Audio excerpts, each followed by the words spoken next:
the masses listening to us on electronic broadcasts of various sorts that file item number 5, SB 1376 by Senator Morell, will not be heard today. It's been pulled. San Gorgonio Pass Water Agency.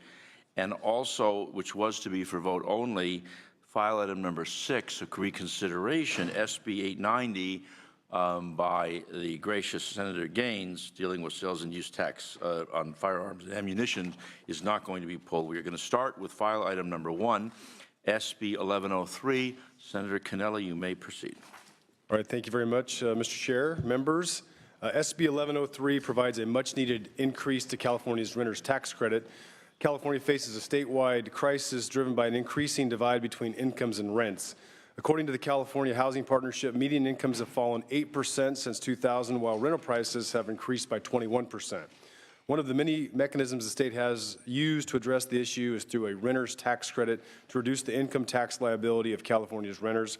However, while the renter's tax credit's income eligibility requirements are adjusted for inflation annually, the actual tax credits amounts are not. Since 1998, the income eligibility requirements have increased by 53% in response to inflation, while the actual credit amounts have seen no increase. This diminishes the benefit of the tax credit to California renters at the same time that rental prices have soared. This bill increases the current tax credit of $60 for individuals to $100, and the current $120 credit for married couples and head of households to $200. Thank you, and I ask for an aye vote.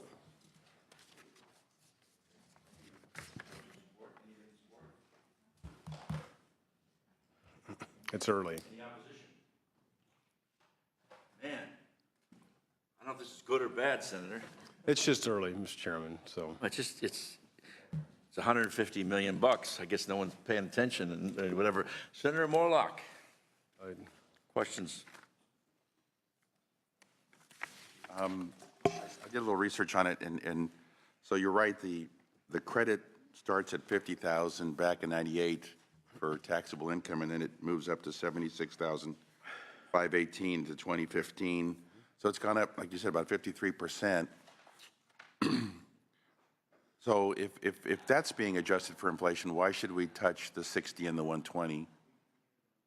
are you saying why should we? Yeah. Well, I guess I'm using that exact argument. I'm saying the eligibility requirements are being adjusted, and so, but the amount is not, right? So I think the dollar is not going as far as it used to go. And so $60 back when it started is not what it was today, obviously, because of inflation. So it's getting eaten into. So I think this is a nominal increase to have it keep up with inflation.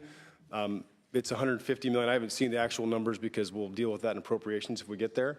But I think it's a nominal increase. It's a nominal cost to the state, and it makes a big difference to renters for sure.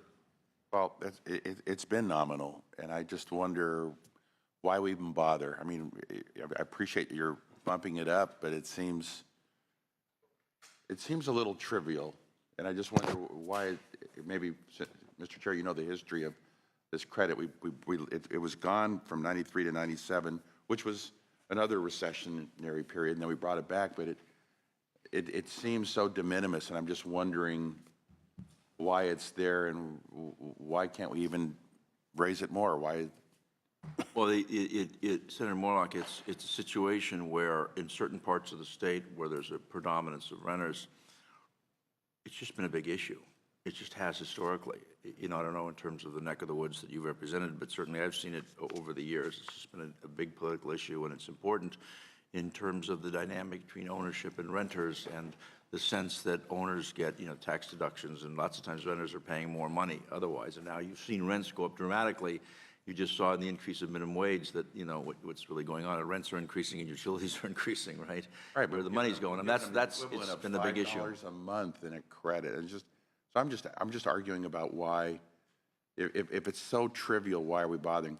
So I'll make a motion. I'll move the bill, but I just think that the senator touches on something where maybe we need to take a bigger look at what we're doing here instead of throwing a, you know, what do you call it? Throw them a carrot or a bone? Yeah, maybe on an individual basis, but our analysis was at least $130 million minimum. We did our own back of the envelope, $150 million. So it obviously affects it. Maybe a small number, but it certainly affects a lot of human beings.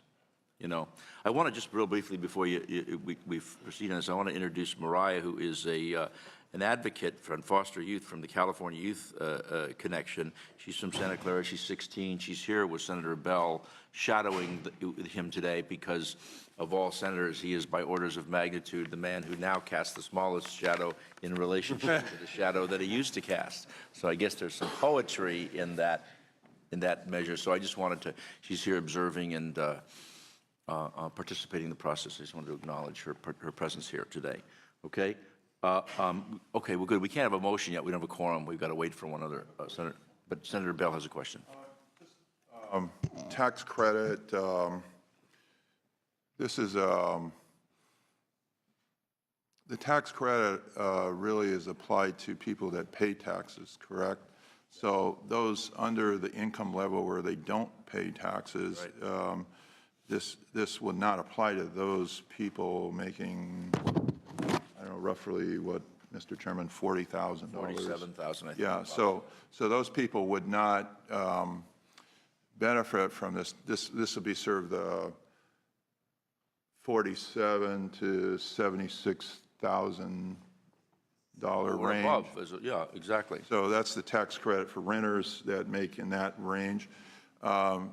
Did you look, the question would be, did you look at applying a refundable tax credit to those that are not paying taxes in terms of this issue? Is that something you thought of, or is that something you were willing to consider? How do you feel about that? Yeah, the number is actually 38,259 for a single, and then 76,518 for married or joint filers.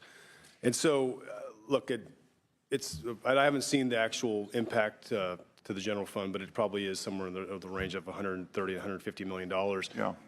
With this criteria. If the criteria is, again, I voted for earned income tax credits before. I think Yeah. we've done one at the state, and I will, look, my goal is for people to have more money and maybe government to have a little bit less. That's what I'd like to see. But we also, it's hard to occasionally get things through when you have a larger impact to the general fund. So I would be interested in that. I think people that are, $38,000 isn't very much money for folks that live in California. So I'd like for them to have a lot more of their money back. But in this case, we're trying to take a small bite at the apple. And then if it's something that you'd like to work on, I'd be happy to work with you on that, Senator. Yeah, the idea might be to look at options like lowering the top end and pushing the bottom end down, a little lower, that's something, you can kind of do it like one way or the other. So in purposes of this bill, it's for those that pay taxes, and it's the first group of people that pay taxes to get a renter's tax credit. And that's essentially the nature of the bill. It's not to give the refundable tax credit to those that don't pay taxes below that threshold in terms of state income tax laws. Yeah, so I don't have any more questions, Mr. Chairman. Thank you. I support the bill. I think it obviously is going to have to be dealt with in terms of all the things we do to pay for it in the general fund. So that's obviously an issue. Yeah, and I just, in closing, Mr. Chairman, it may seem nominal, but one of my current staffers that works for me in the Senate qualified for this tax credit, and it was a difference between this person paying taxes and not having to pay taxes. So it is nominal, but to a person that's poor, every bit helps. Everything matters. Exactly right. All right, let us establish a quorum. Secretary, call the roll. Hertzberg. Here. Hertzberg present. Nguyen. Bell. Here. Bell present. Hernandez. Laura. Morlock. Morlock present. Pavley. Pavley present. Okay, we have a quorum. Thank you for your close, sir. Was that a motion by Senator Bell? So you did? Well, what do I do? What do I pick? You made the motion. I was thinking about that, but, Bitcoins don't, you can't have physical. That's all I have.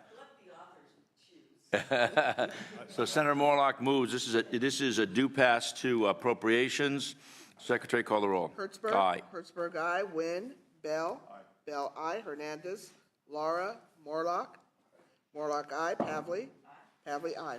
4-0. 4-0, we'll hold that open. Thank you kindly, Senator. Senator Stone is in the audience. He has two measures here today. File item number 2, SB 1104, property tax for senior and disabled veterans. Sir. Good morning, Mr. Chairman, honorable members. I'm delighted to be here today to present SB 1104. First off, I would like to accept the technical amendments on page 4 of the committee analysis as author amendments. An issue that is currently plaguing California is the issue of veterans who are homeless. Veterans have sacrificed much for their country, and in return, local, state, and federal government needs to do everything they can in order to help them succeed. There's no single solution that can solve this crisis. Reasons for the large number of homeless veterans are complex and numerous. Two of the biggest factors are the extreme shortage of affordable housing and livable income. SB 1104 attempts to address the affordable housing issues for veterans by doing the following. Caps the property taxes on any primary residence of an honorably discharged veteran over the age of 65.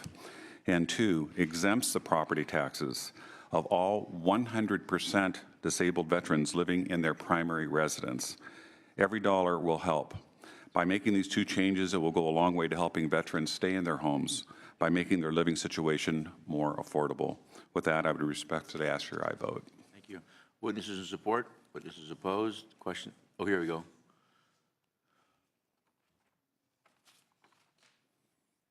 Samantha Corbin on behalf of the California Tax Reform Association, unfortunately in opposition to the measure. As your committee analysis rightly points out, we would encourage the author to look at limiting the benefits of this bill based on income of the disabled veteran. Thank you. Okay. Question, Senator Morlock. Could we just have you like a standing question, so just think of something every time, and if you haven't, I'll just always go to you first? I want to thank you for showing up on time and getting this meeting going in a prompt manner. Fair call, fair call. I apologize. I was on an airplane. Senator Stone, you're a former supervisor, so this will impact revenues for counties. Yes. You have support from CSAC, or have you collaborated with them at all on this matter? No, we haven't. This is, in its present form, is a cost of about $75 million. And I can tell you, coming from a very pro-military county, Riverside County, we had a program called the Valor Program, which I brought to the board. Veterans Assistance Leadership of Riverside County, our goal was to get every homeless veteran off the streets in the county, and we did it in 4 months. And so I think my colleagues would welcome this kind of a program to help our vets. And I'm very proud that the Veterans of Foreign Wars and the American Legion have supported this effort. Thank you. Thank you, Mr. Chair. Thank you. For Other indulging me. I appreciate that. Never an indulgence. It is the constitutional responsibility of this branch of government to engage. And I always deeply appreciate your thoughtful engagement, doing your constitutional duty. Thoughts, Senator Pavley? So if that's anyone who was a veteran over 65, and they can, That includes Warren Buffett, I would guess. that's what I'm just, yeah, That's the question. that is the only, Yeah, that's the question we had that's the too. only question. Mr. Chairman, I think that's a very valid concern, and I would be happy to amend the bill to put income restrictions on those that honorably serve, that the goal is for lower income veterans to be able to stay in their homes. Which is, And I think it's a very valid concern, which will lower the cost significantly. But also just what really prompted me to write this bill was we have a number of nonprofit organizations in our county that have been very successful in providing homes for double and triple amputees, because we live close to Camp Pendleton. And it's wonderful to go into these homes, and they have, wide hallways, hoists to put them into showers, hoists to put them into beds. And the rate limiting step now for these veterans to stay in their homes, they don't have a mortgage anymore, but those property taxes still live. And so I want to be able to keep these veterans in these special homes that have been donated to them, and I think this bill will go a long way to helping solve that problem. Okay. With regard to that amendment, does it, with respect to the will of the committee, 50,000 single, 100,000? does it have to, it goes to appropriation? Yeah. Because they will be doing that too. I don't know what the number is. Well, with that type of amendment, Mr. Chair, I'll move the bill, since Warren Buffett owns 2 homes in my district in Emerald Bay, and I I think that's a great point. It wouldn't apply because it's only your primary residence. Primary residence. Primary residence, so you'd have to be in Nebraska, And if you move, it's still, you can still qualify or. as long as it's your primary residence. Yes, Yeah, you yeah, move from yeah. If your second home downsize or or third whatever. home, doesn't apply. The Vietnam Anything further, sir? group is huge. Could in ask for your I vote. I'm happy to take the amendments. Okay, this is, you've taken the technical amendments, and for purposes of, do you want to do this in this committee, or do you want to just do it in the for purposes of qualified taxpayer? The notion here is that for a qualified taxpayer, limitation is 50,000 for single, 100,000 for joint filers? I accept that. Does that make good, work sense? Okay, we can write that. Chairman. Okay, do pass amendment, been moved. Secretary call the roll. Hertzberg. Aye. Hertzberg, aye. Wynn. Bell. Bell, aye. Hernandez. Hernandez, aye. Laura. Morlock. Morlock, aye. Pavley. Aye. Pavley, aye. You have 5. Thank you, Mr. Chairman, members. 5-0, thank you kindly, sir. We'll hold that open for, I know Senator Wynn's not here, just for Senator Laura. All right, file item number 4, SB 1148. Senator Stone. Thank you again, Mr. And then Chairman. just real members. quickly, if you can call Senator Galgiani, I'd appreciate that. She's the last one up. Thank you, sir.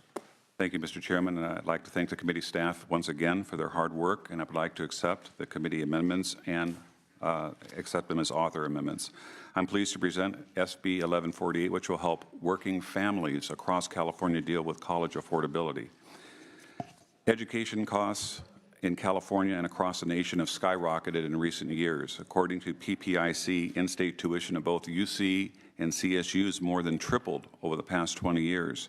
From 2004 to 2013, the average in-state tuition paid by students jumped from around $4,000 to $9,000. The average annual in-state college tuition in California was $13,492 for fiscal year 2014-15 academic year. These increases are a source of concern for Californians who fear they may be priced out of post-secondary education or forced to incur more and more debt in order to complete their degrees, understanding that the national debt of students in the United States is approaching $3 trillion. As more students worry about rising costs and the impact of their loans will have once they leave school, pressure on both students and their families to secure financing for education is escalating. Even more worrying is that these increased costs disproportionately affect middle and low-income families. SB 1148, as amended, will allow individuals making below $80,000 or joint filers making below $160,000 to claim a deduction of up to $4,000 or $2,000 respectively for payments made towards tuition and qualified education expenses, as defined by federal law. SB 1148 will bring the tax code into conformity with federal law with regard to these very important deductions. SB 1148 will also contain a 5-year sunset so that we can review and make sure this program is truly helping our students and parents. This bill may not solve all of our problems with making college affordable for more families, but it's certainly a step in the right direction. I thank you very much for your consideration and respectfully ask for your aye vote. Thank you kindly, Senator. Those in support? Opposition? Senator Morlock. Oh, here comes, here we go. Yeah, the tax reform people are coming back again. No. Except I am inclusive and all groups I work with, they all have value in the system. But I don't know them well. Mr. Chair, members, Samantha Corbin, California Tax Reform Association, unfortunately in opposition to this measure as well. Studies have shown that the federal tax credit on tuition only rewards those who would otherwise be paying for college and going in the first place. There's actually a very negligible impact on incentivizing students going to college. They were unsuccessfully proposed for elimination by the Obama administration because of this. So it's not sensible tax policy for the state to conform to these credits in light of their failure to have a beneficial impact on anyone going to college in the first place. We would argue that the revenue loss from this bill would be much better used in programs that improve access, programs like Cal Grant B, which pays some of the costs of living for students who've already received tuition waivers but are otherwise going into debt regardless. For those reasons, we oppose the measure. Can I ask you a question? Because, you know, if you're really rich, the cost of tuition doesn't really matter. If you're really poor, there's a tremendous amount of programs that can help you. The challenge that we had when I served on the boards of higher education for California was always these folks in the middle that maybe can do it, but man, it's tough. man, it's tough. And one of the challenges you're facing in government, at least from my point of view, is that those folks are feeling that nobody ever cares about them. Speaker Perez was doing this program for middle-class scholarships. There's been some efforts afoot, but we have been so attentive, and in a lot of ways, in brilliant ways. The increases in tuition to be able to then pay for people of less fortunate means and the like. But what you're saying here is you're given, so when someone fills out their form and they're paying those huge bills and they're borrowing and they're squeaking by and they get a couple of bucks from government, maybe isn't it just sending them a message that this is something that we're trying to help them out a little bit? I just wanted to hear what your thoughts are on that. Sure. I think my response to that would be, we would argue that a direct expenditure program would be more appropriate. So there's certainly other ways to provide students in that kind of middle income bracket with other ways to, whether it's a program or reduction in actual costs of attending college in the first place at state colleges. Certainly there's other ways that we could prioritize in the budget to make college more affordable. The problem with all these programs is that you gotta have a government head to think about them. You gotta fill out the forms, you gotta apply, you gotta talk to somebody. Checking a box when you're filling out your tax return is a pretty simple thing in terms of just the experience of the person who's the parent or whoever it is who's going to paying for the tuition. And these programs are such that I'll get you in a second, are so hard to manage on a personal level. I mean, you pull your hair out trying to fill out all these forms and what to do and do what I qualify, and then you get experts to get hired that pay as a consultant to say what you can apply for and what you can't apply for.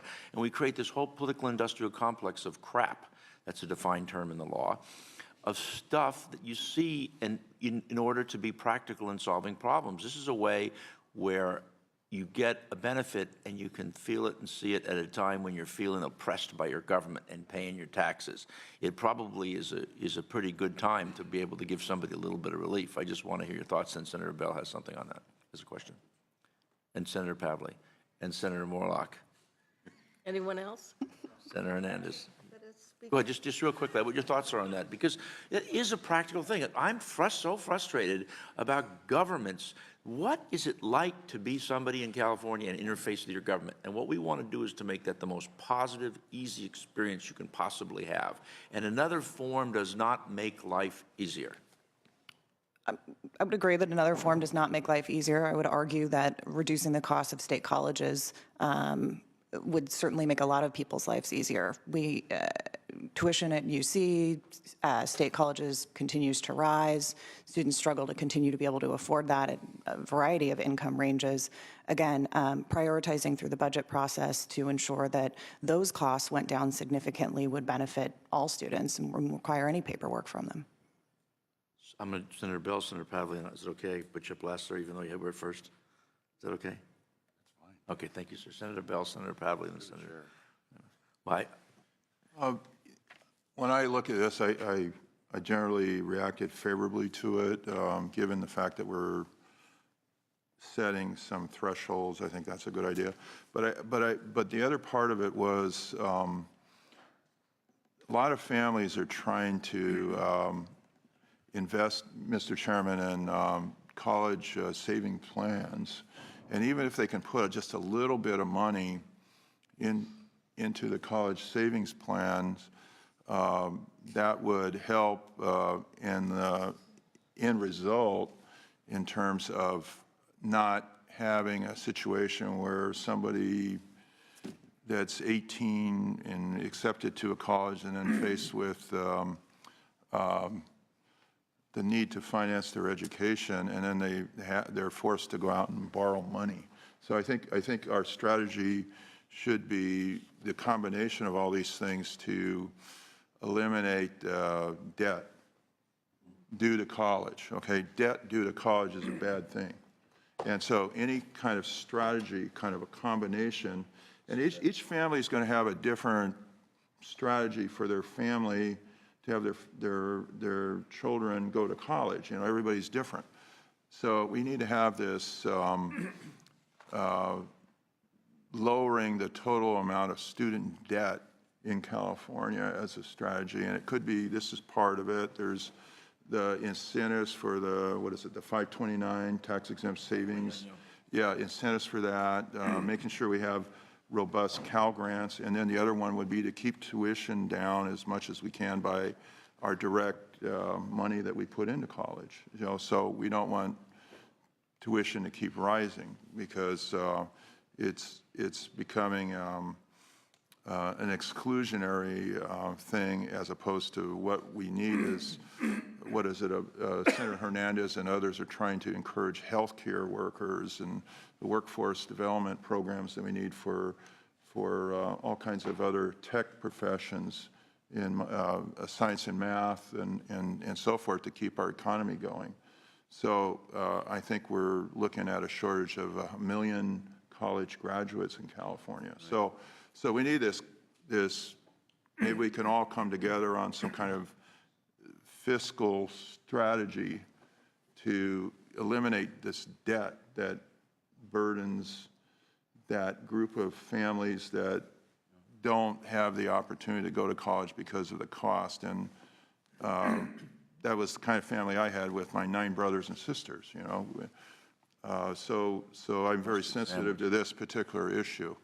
So thank you, Senator. Thank you. for And working just on before this. I go on to Senator Pavlik, in that regard, because I really think your point's well taken about the larger discussion. I just was in meetings yesterday on the whole issue of commercialization of IP and intellectual property coming out of the universities. Columbia raises $150 million a year. UCLA just had a $1.2 billion sale where their interests was, and Gene Block, the chancellor there, took the $1.2 billion in order to give it to scholarships for less fortunate folks. So here's another income stream of being creative and innovative and California-esque, if you will, of coming up with ways holistically to look at this issue. I just am impressed because when you're sitting there paying your taxes, and you had all these bills and you got no money because you spent all your money in tuition, the fact that government is there and you got a box you can check off and get a little relief from it, to me, is a positive thing you can easily do for folks who are paying tuition for their kids. Senator Pavlik. Yes, thank you. Thank you for carrying this bill, Senator Stone. But this is something that's really important in regards to recruiting teachers into the classroom. Interesting. I'm carrying a bill, Senate Bill 62. For those of you who don't know, it's very frustrating for the middle class, growing sort of anger. Half the students at CSUs get a full ride. Can go up to 6 years. But let's say you're trying to attract people into the teaching profession. Many of them come from the middle class. What you may not realize, the amount of people going into teaching has dropped by 75% in the teacher credentialing programs at the CSU system. And one of the major overriding reasons is the student loan debt. The average teacher coming through, and you have to go to college 5 years, the average teacher has student loan debt of over $22,000, some as high as $40,000, it depends. They will counsel you out of being a teacher. Really? Because let's say you have a student loan debt of $30,000 or something, you're going to be paying $700 to $800 a month every month for 20 years. Huh. So I'm attempting to reinstitute, and it's another tool in the toolbox, a program that we used to have in the state of California called APPLE. It's a loan assumption program in exchange for teaching 5 years in a disadvantaged school or in a hard-to-fill subject area.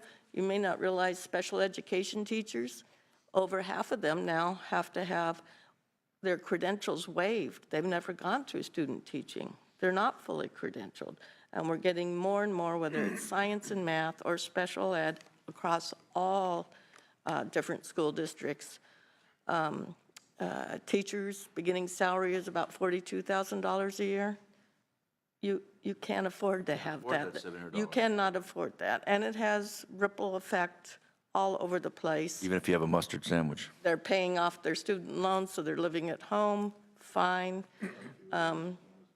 So the loan assumption programs, forgiveness programs, we used to spend in the state up through 2012, $80 million a year on these loan assumption programs. All of that was gotten rid of, and we're trying to reinstitute it. But in the teaching profession specifically,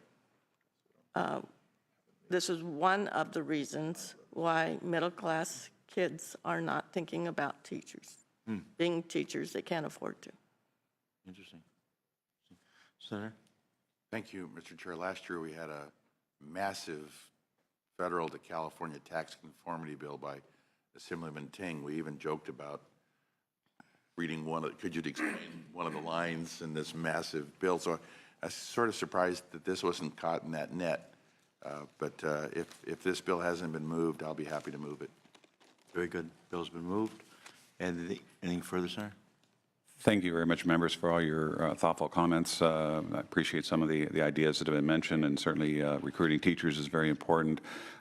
This bill obviously doesn't affect the wealthy. They can afford to go to school, and the working poor have scholarships that get them to school. It's a middle class that needs some help, and this is a nice message sent by the state of California that we do value them and we want them to go to school, and we want to help. I urge Thank you your so vote. much, Senator. Appreciate it very much. Secretary, call the roll. Thank you. Oh, I'm sorry. The motion. This is due pass as amended to appropriations, correct, sir? Due pass as amended to appropriations by Senator Morlock. Okay, Secretary, call the roll. Hertzberg. Aye. Hertzberg, aye. Wynn. Bell. Aye. Bell, aye. Hernandez. Hernandez, aye. Laura. Morlock. Morlock, aye. Pavley. Pavley, aye. 5-0. 5-0, we'll hold it open for Thank you, Senator Mr. Lara. Chairman. Thank you Members, so very much. Senator Galgiani. I have the mustard sandwich, but I also had Heinz 57 ketchup sandwich. Yeah, I had those. Thank you, Mr. Chair and members. SB 1147 would bring clarity and consistency to the regulation of above-ground storage tanks by providing a mechanism for cities and counties to regulate these tanks on the local level.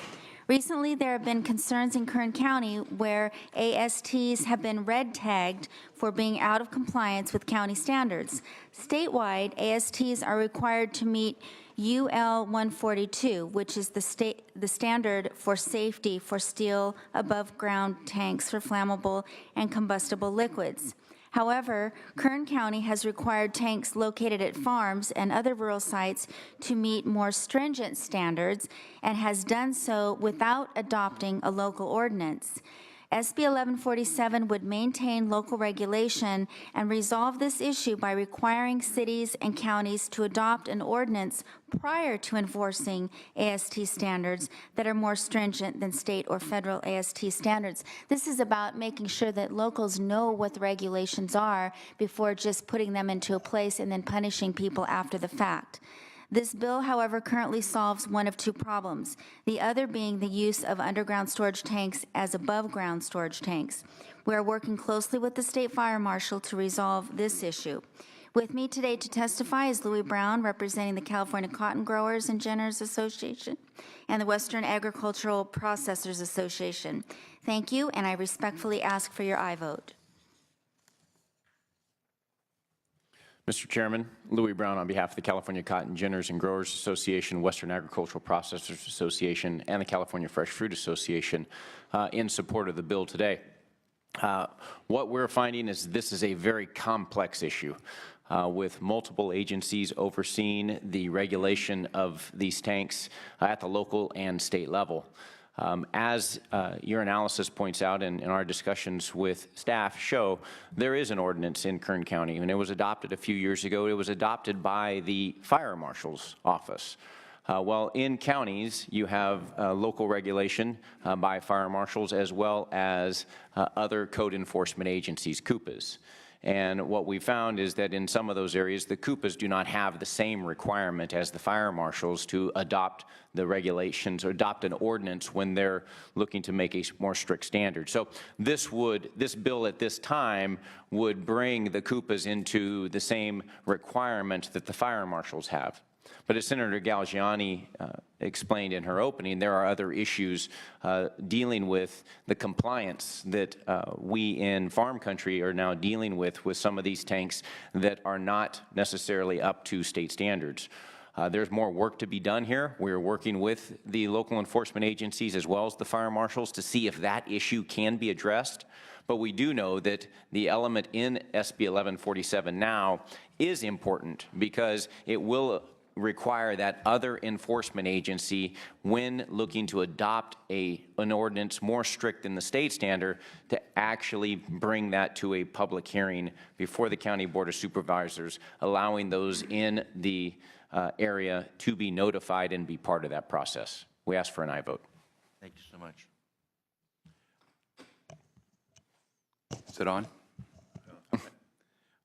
Jay McKeeman, California Independent Oil Marketers Association. So our members supply not only fuel to the tanks, but they supply tanks as well. This is a very important issue. We need consistency throughout the state in terms of what the standards are for the tanks.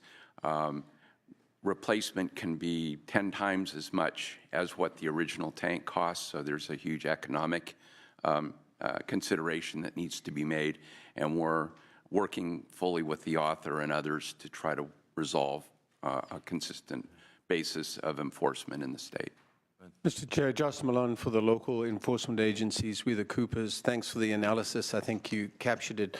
Just wanted to say we support this approach. We did work with Senator Hannah-Beth Jackson last year, and we adopted a bill, or you adopted a bill, SB 612, which does essentially the same thing in the business plan. What is actually happening here is that we've got the local environmental health working with the fire folks, but the two code adoption mechanisms don't align. So we believe this is necessary. We want to work with the author and the stakeholders here. We want to figure out if we can improve the consistency throughout the state. And part of this plan would be to see how we bring these other tanks into compliance. So thank you for working with us. Thank you, sir. Others in support? Mr. Chairman, John Moffett on behalf of the Milk Producers Council in support. Thank you. Any opposition? Questions, Mr. Morlock?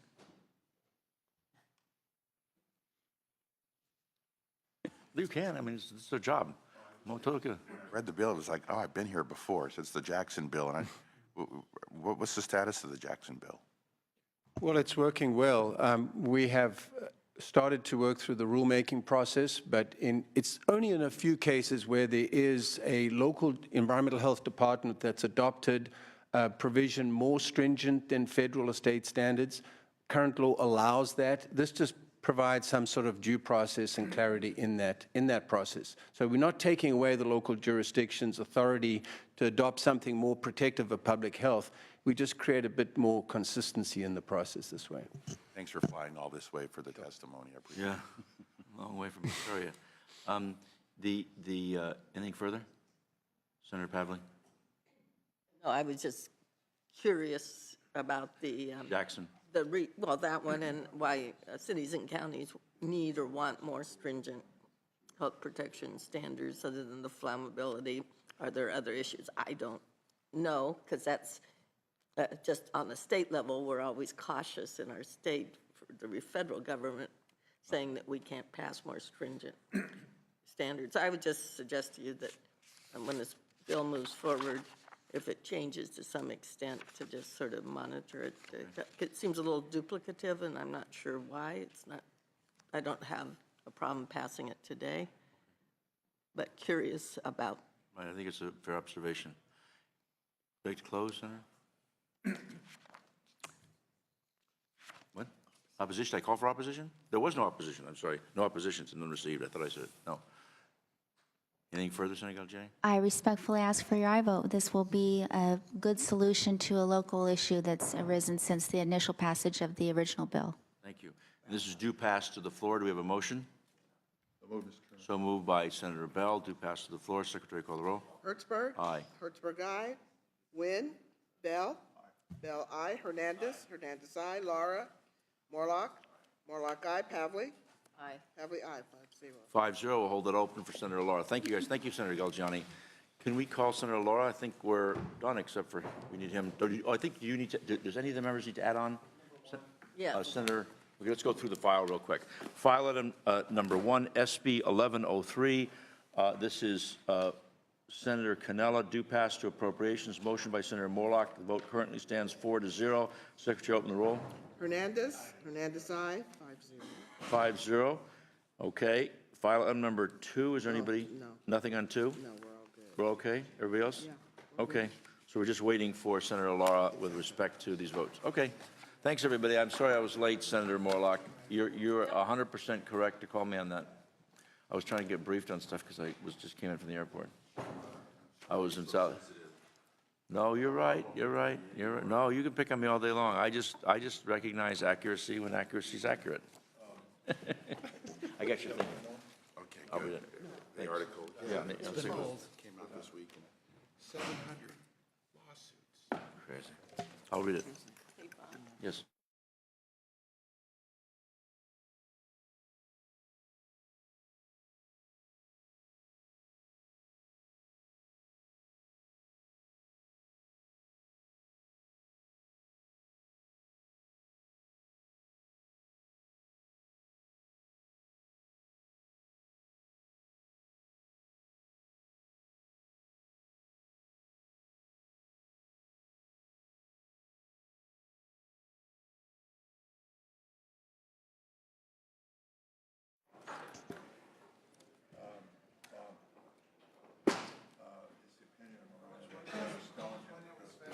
Yeah, hey.